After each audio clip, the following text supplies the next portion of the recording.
नमस्कार, आप देख रहे हैं राज्यसभा टीवी। आपके साथ मैं हूं अंकिता और सबसे पहले एक नजर डालेंगे इस वक्त की हेडलाइंस पर। न्यायपालिका में लंबित मामलों के जल्द निपटारे पर उपराष्ट्रपति एम वेंकैया नायडू का जोर। देश के विभिन्न क्षेत्रों में सुप्रीम कोर्ट की पीठ स्थापित करने का दिया सुझाव। कहा, संविधान की 10वीं अनुसूची की फिर से हो समीक्षा।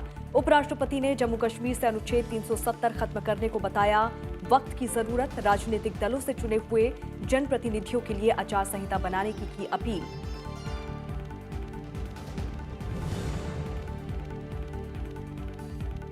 उपराष्ट्रपति एम वेंकैया नायडू के कार्यकाल के 2 साल पूरे होने के मौके पर चेन्नई में केंद्रीय गृह मंत्री अमित शाह ने किया लिसनिंग, लर्निंग एंड लीडिंग किताब का विमोचन।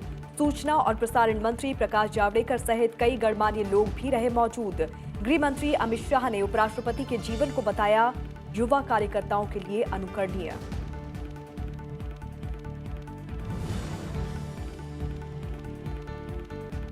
जम्मू कश्मीर में तेजी से हो रहे हैं हालात सामान्य। ईद उल अजहा के मद्देनजर जम्मू कश्मीर प्रशासन ने कई उपायों की घोषणा की। मोबाइल वैन से लोगों के घर के पास ही उचित दामों पर मिल रहे हैं जरूरी सामान। मदद के लिए हेल्पलाइन नंबर जारी।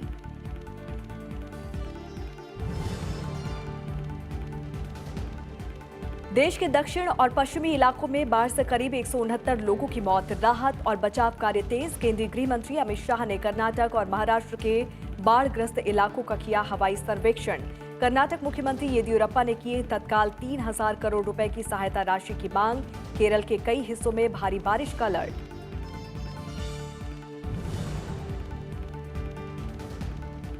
देश और दुनिया में धूमधाम से मनाई जा रही है ईद उल अजहा। मस्जिदों में विशेष नमाज का आयोजन। राष्ट्रपति, उपराष्ट्रपति और प्रधानमंत्री ने दी बधाई।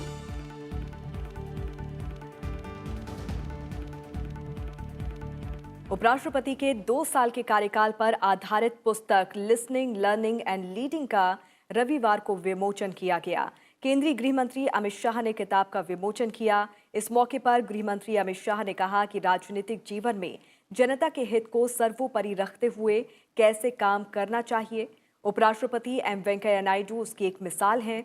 गृह मंत्री ने कहा कि एम वेंकैया नायडू का जीवन विद्यार्थी काल से लेकर उपराष्ट्रपति पद पर पहुंचने तक राजनीति में काम करने वाले तमाम युवा कार्यकर्ताओं के लिए अनुकरणीय है और उपराष्ट्रपति के जीवन से सीख लेकर वो अपने आप को आदर्श बना सकते हैं।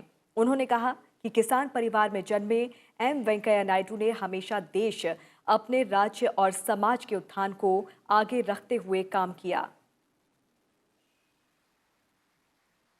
लिसनिंग, लर्निंग एंड लीडिंग ये टाइटल एक पुस्तक का टाइटल नहीं है, जो वेंकैया जी के 2 साल के उपराष्ट्रपति के कार्यकाल का डॉक्यूमेंटेशन है। लिसनिंग, लर्निंग एंड लीडिंग ये टाइटल श्री वेंकैया नायडू के जीवन का एक व्याख्या करता हुआ टाइटल है कि जीवन में सुनना, सीखना और समाज का नेतृत्व करना ये कैसे कर सकते हैं, इसका एक आदर्श श्री वेंकैया नायडू ने इस देश की युवा पीढ़ी के सामने रखा है। एम वेंकैया नायडू ने 11 अगस्त 2017 को भारत के उपराष्ट्रपति और राज्यसभा के सभापति का पदभार संभाला था। बीते 2 साल में उपराष्ट्रपति ने देश के विभिन्न राज्यों और केंद्र शासित प्रदेशों का दौरा किया। इस किताब में उपराष्ट्रपति के देश भर में लोगों से मिलने के उनके 330 प्रमुख कार्यक्रमों की झलकियां हैं। 2 साल के कार्यकाल में उपराष्ट्रपति एम वेंकैया नायडू 67 दीक्षांत समारोहों में शामिल हुए और छात्रों को संबोधित किया। 35 मौकों पर उपराष्ट्रपति छात्रों से मुखातिब हुए और उनके साथ कई मुद्दों पर चर्चाएं की। बीते 2 साल में उपराष्ट्रपति ने 97 विज्ञान और तकनीक अनुसंधान संस्थान की यात्राएं की और इस दौरान 25 मौकों पर विशेष व्याख्यान भी दिए। विभिन्न क्षेत्रों में निपुण और होनहार लोगों को प्रोत्साहित करने से जुड़े 60 पुरस्कार समारोह में भी उपराष्ट्रपति शामिल हुए। उपराष्ट्रपति का संस्कृति और साहित्य से भी काफी लगाव है और बीते 2 साल में उन्होंने 52 किताबों का विमोचन किया। Today is a wonderful book published by Publication Division of Information and Broadcasting Ministry, Listening, Learning, Leading. I am very sure that the title must have been given by Vice President himself. listening, learning, leading, it's not a photobiography. It is the collection of his engagement with various sectors in last 2 years as Vice President, foreign as well as national, as well as in the House. So all aspects of his activities are covered. And I must compliment my team in publication division also. They have brought out a very good book which you will cherish. किताब विमोचन कार्यक्रम का आयोजन सूचना और प्रसारण मंत्री प्रकाश जावड़ेकर ने किया। इस मौके पर तमिलनाडु के राज्यपाल बनवारी लाल पुरोहित, तमिलनाडु के मुख्यमंत्री एडप्पी के पलानीस्वामी, तमिलनाडु के उप मुख्यमंत्री ओ पनीरसेल्वम, विख्यात कृषि वैज्ञानिक MS स्वामीनाथन, इसरो के पूर्व अध्यक्ष डॉक्टर के कस्तूरी रंगन, लोकप्रिय अभिनेता रजनीकांत, अखिल भारतीय बैडमिंटन कोच पुलेला गोपीचंद जैसे कई गणमान्य नागरिक उपस्थित रहे।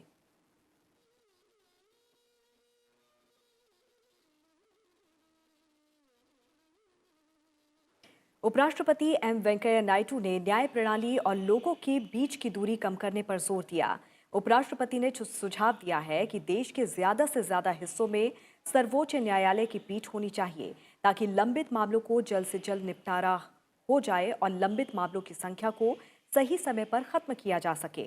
उपराष्ट्रपति ने राजनीतिक दलों से अपने प्रतिनिधियों के लिए आचार संहिता बनाने और मीडिया को निष्पक्ष और ईमानदार संदेशवाहक बने रहने के लिए भी कहा है। उपराष्ट्रपति ने सुझाव अपने 2 साल के कार्यकाल पर आधारित पुस्तक विमोचन के मौके पर दिए। उपराष्ट्रपति एम वेंकैया नायडू ने न्यायिक प्रणाली को लोगों के नजदीक लाने के लिए देश के विभिन्न हिस्सों में सर्वोच्च न्यायालय की पीठ स्थापित करने की जरूरत बताई है। उपराष्ट्रपति ने ये बात अपने 2 साल के कार्यकाल पर आधारित पुस्तक के विमोचन के मौके पर कही। चेन्नई में आयोजित समारोह में उपराष्ट्रपति ने जोर देकर कहा कि केवल विधायिका और कार्यपालिका को ही लोगों के प्रति अधिक उत्तरदायी बनाना जरूरी नहीं है, बल्कि न्यायिक प्रक्रियाओं को भी लोगों के अधिक अनुकूल होना चाहिए। I think it's high time that more benches are created to reduce the huge dependency and expense. Third one is that it is heartening that the government have enhanced the number of judges in the Supreme Court by 10%, but I'm afraid it will still be inadequate. A number of civil and criminal cases have been pending over 25 years. सांसदों और विधायकों के खिलाफ चुनाव याचिका और आपराधिक मामलों पर समयबद्ध तरीके से फैसले करने की आवश्यकता पर जोर देते हुए उपराष्ट्रपति ने कहा कि इस तरह के मामलों में विधायकों के पूरे कार्यकाल के दौरान भी अगर फैसला नहीं हो पाता तो ये चुनाव कानून के उद्देश्यों के खिलाफ है। उन्होंने दल बदल से जुड़े कानूनों में तेजी लाने और कानूनों को अधिक प्रभावी बनाने के लिए संविधान की 10वीं अनुसूची की समीक्षा करने की अपील की। So I have been urging parliamentarians to refrain from such dysfunctional behavior.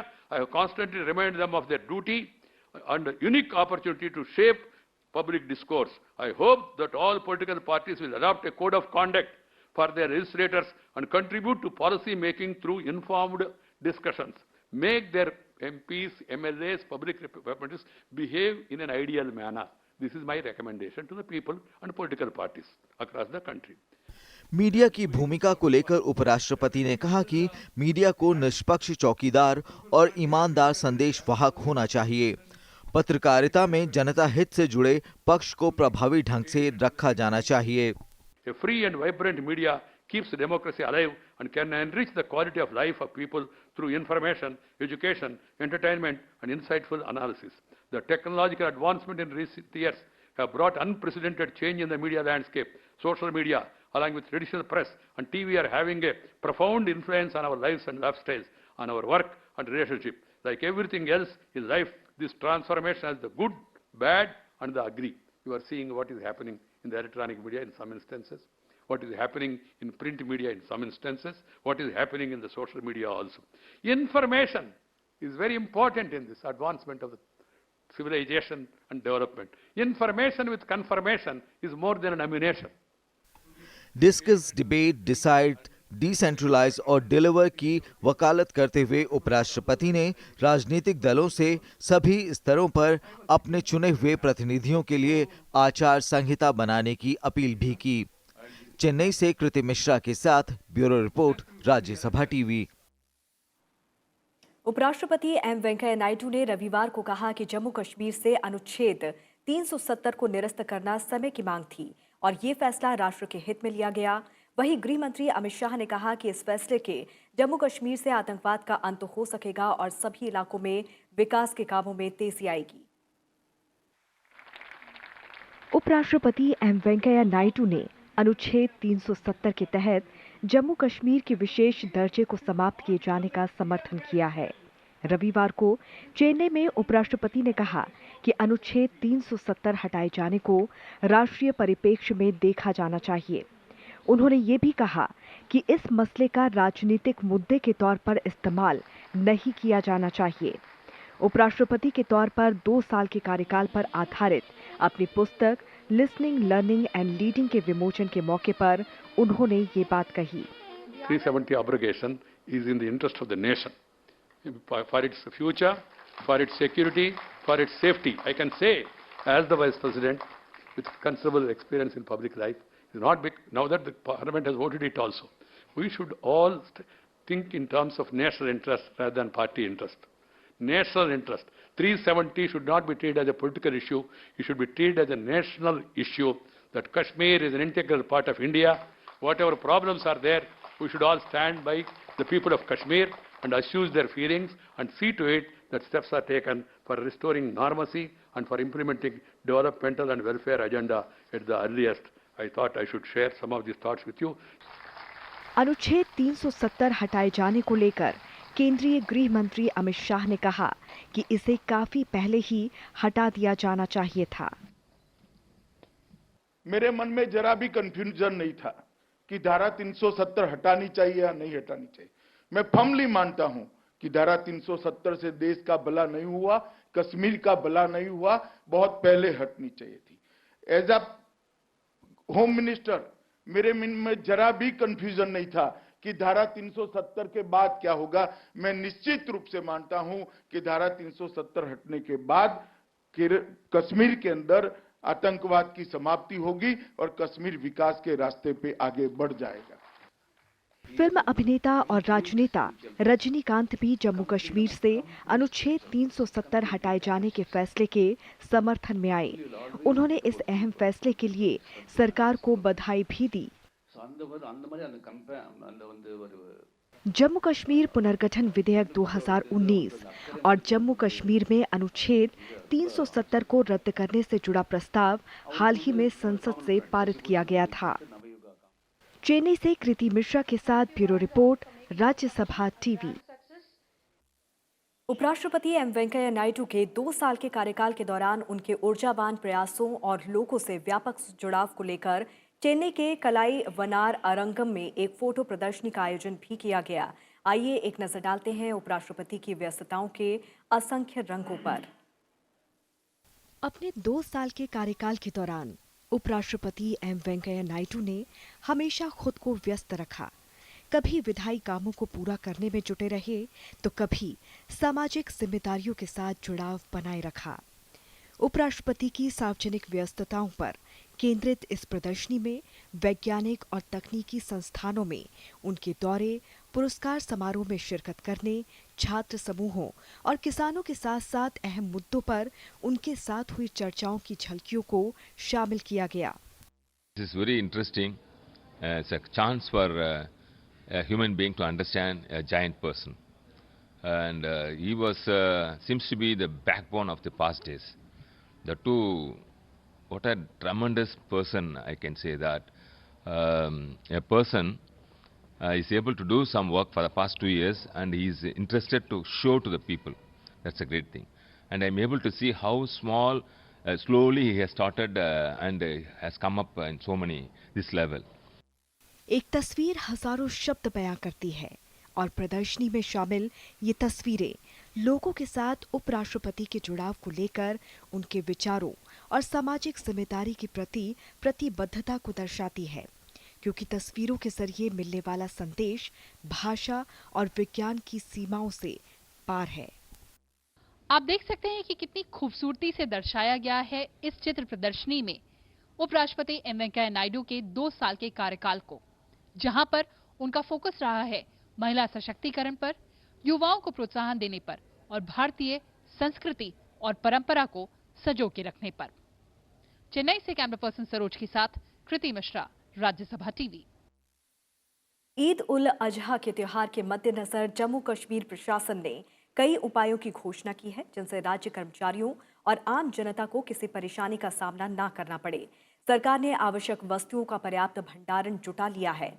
Mobile van से लोगों के घर के पास ही उचित दामों पर सब्जियों, एलपीजी और आवश्यक वस्तुओं की उपलब्धता सुनिश्चित की गई है। श्रीनगर शहर में यातायात सुचारू रूप से चल रहा है। हवाई यातायात भी सामान्य है। बैंक और एटीएम सुचारू रूप से काम कर रहे हैं। वहीं श्रीनगर स्थित सीआरपीएफ हेल्पलाइन ने रविवार को लोगों के लिए नया नंबर जारी किया। ये नंबर खासकर कश्मीर के उन लोगों के लिए है जिन्हें अपने परिवार के लिए मदद चाहिए। मददगार हेल्पलाइन ने ट्विटर पर एक संदेश जारी करते हुए कहा कि लोग मोबाइल नंबर 9469793260 पर किसी भी तरह के सहयोग या जानकारी के लिए कॉल कर सकते हैं।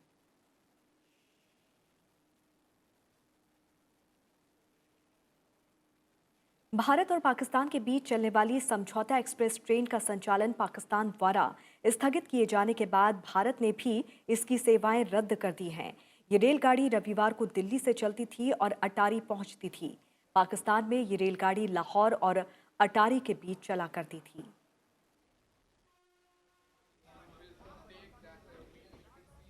विदेश मंत्री एस जयशंकर रविवार को अपनी 3 दिवसीय यात्रा पर बीजिंग पहुंचे। विदेश मंत्री बीजिंग में चीन के राष्ट्रपति शी जिनपिंग की भारत यात्रा के इंतजामों को अंतिम रूप देने के मुद्दे पर चीनी नेतृत्व के साथ बातचीत करेंगे।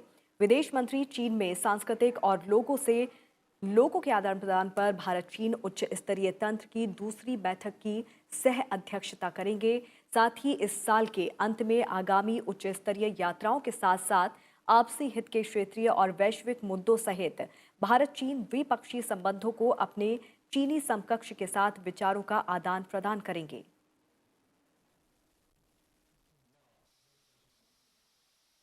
देश के दक्षिण और पश्चिमी इलाकों में बाढ़ से करीब 169 लोगों की मौत हो चुकी है।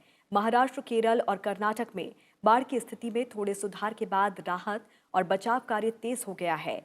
केंद्रीय गृह मंत्री अमित शाह ने रविवार को कर्नाटक में बाढ़ग्रस्त क्षेत्रों का हवाई सर्वेक्षण किया और हालात और बचाव कार्यों का जायजा लिया। मुख्यमंत्री येदियुरप्पा ने कहा कि राज्य में बाढ़ से तकरीबन 10,000 करोड़ रुपए का नुकसान हुआ है। उन्होंने गृह मंत्री से 3,000 करोड़ रुपए तत्काल जारी करने का अनुरोध किया है। उन्होंने जोर देकर कहा कि विस्थापितों का पुनर्वास और मवेशियों की जान बचाना उनकी सरकार की प्राथमिकता है। बाढ़ से राज्य में लगभग 5 लाख लोग विस्थापित हुए हैं और 22,000 से ज्यादा मकानों को नुकसान पहुंचा है। Flood situation in Karnataka and is completely satisfied. First, we requested about 10,000 crores loss, approximately. That may reach even 20-25,000 crores. Now we are requested for 3,000 crores immediate help for the Karnataka, and they are given the representation also. उधर महाराष्ट्र में सांगली, सतारा और कोल्हापुर जिलों की नदियों का जलस्तर कम होने से बाढ़ की स्थिति में सुधार हो रहा है। कर्नाटक में आलमाटी बांध से 5,30,000 क्यूसेक पानी छोड़े जाने से हालात बेहतर हुए हैं। उफान पर चल रही कृष्णा और पंचगंगा नदियों के जल संग्रहण क्षेत्र में रविवार को भारी बारिश नहीं हुई। इससे नदियों का जलस्तर 9 इंच से लेकर 1.5 फुट तक घट गया, लेकिन ये अभी भी खतरे के निशान से ऊपर बना हुआ है। पूरे राज्य में 4,40,000 से ज्यादा लोगों को सुरक्षित स्थानों पर पहुंचाया गया है। इसके लिए 524 अस्थायी शिविर बनाए गए हैं। इसके साथ ही बाढ़ से मरने वालों की संख्या 40 तक पहुंच गई है। राहत और बचाव कार्य अभियान पूरे जोरों पर चल रहा है। केरल में मूसलाधार बारिश का कहर अभी भी जारी है और बाढ़, भूस्खलन और बारिश संबंधी घटनाओं में मरने वालों की संख्या बढ़कर 72 हो गई है। करीब 2.5 लाख से अधिक लोगों ने राहत शिविरों में पनाह ली है। राहत और बचाव कार्य तेज हो गए हैं। मौसम विभाग ने भारी बारिश की संभावना को देखते हुए कुन्नूर, कासरगोड और वायनाड जिलों के लिए रेड अलर्ट जारी किया है। वहीं राज्य के दक्षिणी हिस्सों जैसे अलापुझा और कोट्टायम में लगातार बारिश हो रही है, जिससे नदियां उफान पर हैं। वहीं गुजरात के कई हिस्सों में जारी भारी बारिश से अब तक 20 से ज्यादा लोगों की मौत हो गई है। कई मछुआरे अब तक लापता हैं। राज्य के सौराष्ट्र और कच्छ जिले बारिश से सबसे ज्यादा प्रभावित हैं। Amit Shah ji, the Home Minister of the country, took an aerial survey in the northern part of the Karnataka and also in some part of the bordering state Maharashtra, and more than 2 hours, nearly about 2 hours 10 minutes, he took the aerial survey, and he has personally, though he had the information, today he had the personal experience of the situation today here existing, and after that Honorable Chief Minister has submitted a memorandum. Today with him Shri Amit Shah ji has visited Belagavi, Hidkal, Nipani, Chikkodi, Kolhapur, Vadgaon, Sangli, Rajapur Dam, Gokak, Ghataprabha, Navili Tirtha, and some little portion of Krishna Basin. Noida के Amity international school की छात्राएं विश्व के सबसे बड़े technology challenge में अपने देश का प्रतिनिधित्व करेंगी। एमिटी इंटरनेशनल स्कूल की 12वीं की छात्राओं ने एक ऐसा ऐप बनाया है जिसके जरिए अनाथ आश्रम और वृद्ध आश्रम में रहने वाले लोग एक दूसरे से मिलकर अपने अकेलेपन को दूर कर सकते हैं। नोएडा के एमिटी इंटरनेशनल स्कूल में पढ़ने वाली 12वीं कक्षा की इन छात्राओं ने अपनी सोच, सूझबूझ और टेक्नोलॉजी की मदद से वृद्ध आश्रम में रहने वाले बुजुर्ग और अनाथ आश्रम में रहने वाले बच्चों को जोड़ने की अनोखी पहल की है। इन छात्राओं ने मैत्री नाम का एक ऐप बनाया है जिसकी मदद से ये लोग एक दूसरे से मिल सकते हैं, अपने अकेलेपन को दूर कर सकते हैं। मैत्री improves the social and mental well-being of senior citizens in old age homes and children in orphanages. और हम इन दोनों को ओल्ड एज होम्स और ऑर्फनेजेस को कनेक्ट कर रहे हैं क्योंकि जो ऑर्फनेजेस में बच्चे हैं उनके पास ना तो माँ बाप है ना ग्रैंड पेरेंट्स होते हैं, और जो ओल्ड एज होम्स में बड़े बूढ़े रहते हैं they suffer from loneliness and depression. अभी तक 12 ओल्ड एज होम्स और 8 ऑर्फनेजेस ऑलरेडी कनेक्ट हो चुके हैं। हमने 2 मीटिंग्स भी ऑर्गेनाइज़ की जिसमें दोनों की तरफ से लोग आए और एक दूसरे से मिले। इस ऐप के जरिए अब तक 10 से ज्यादा वृद्ध आश्रम और करीब 8 अनाथ आश्रम जुड़ गए हैं। इतना ही नहीं, इस ऐप के इस्तेमाल से कोई आम नागरिक चाहे तो अनाथ आश्रम या वृद्ध आश्रम में जरूरत के अनुसार कपड़े, खाने पीने का सामान, किताबें जैसी चीजें भी दान कर सकता है।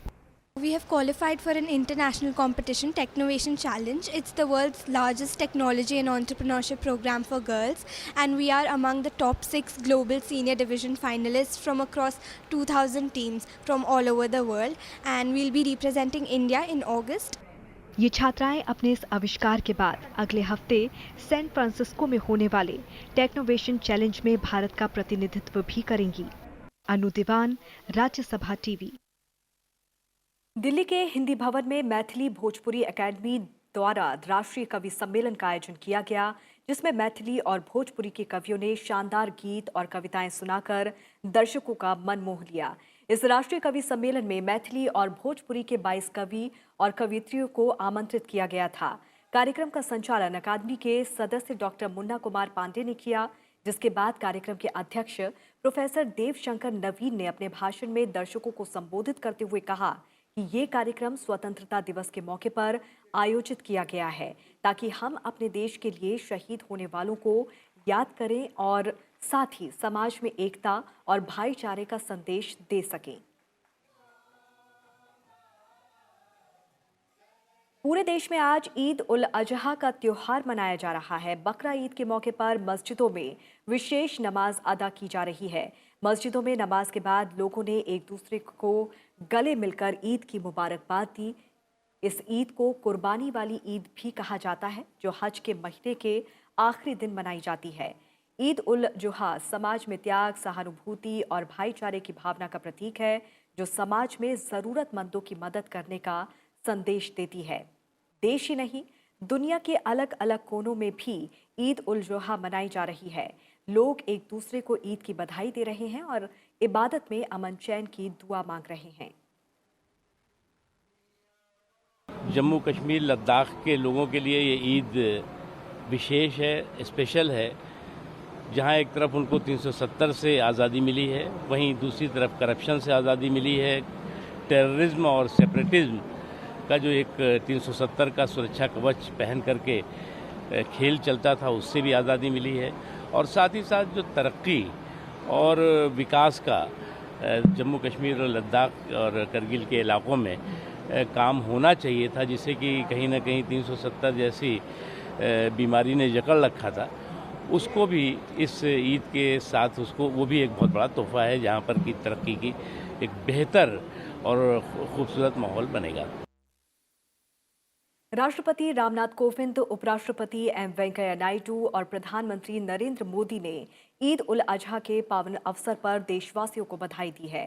रामनाथ कोविंद ने अपने संदेश में देशवासियों और विशेष रूप से भारत और विदेश में रहने वाले मुस्लिम भाइयों और बहनों को अपनी शुभकामनाएं और बधाई दी। अपने संदेश में राष्ट्रपति ने कहा कि ईद उल अजहा प्रेम, बंधुत्व और मानवता की सेवा का प्रतीक है। राष्ट्रपति ने लोगों से इन सार्वभौमिक मूल्यों के लिए खुद को प्रतिबद्ध करने की अपील की, जो हमारी समग्र संस्कृति का प्रतिनिधित्व करते हैं। अपने संदेश में उपराष्ट्रपति एम वेंकैया नायडू ने कहा कि ईद उल अजहा का ये पर्व भक्ति, विश्वास और बलिदान के गुणों का एक गीत है और भाईचारे, करुणा और एकता की भावनाओं को प्रेरित करता है। प्रधानमंत्री नरेंद्र मोदी ने अपने संदेश में ईद उल अजहा के अवसर पर लोगों को शुभकामनाएं देते हुए कहा कि ईद का ये त्योहार हमारे समाज में शांति और खुशी की भावना को बढ़ाएगा।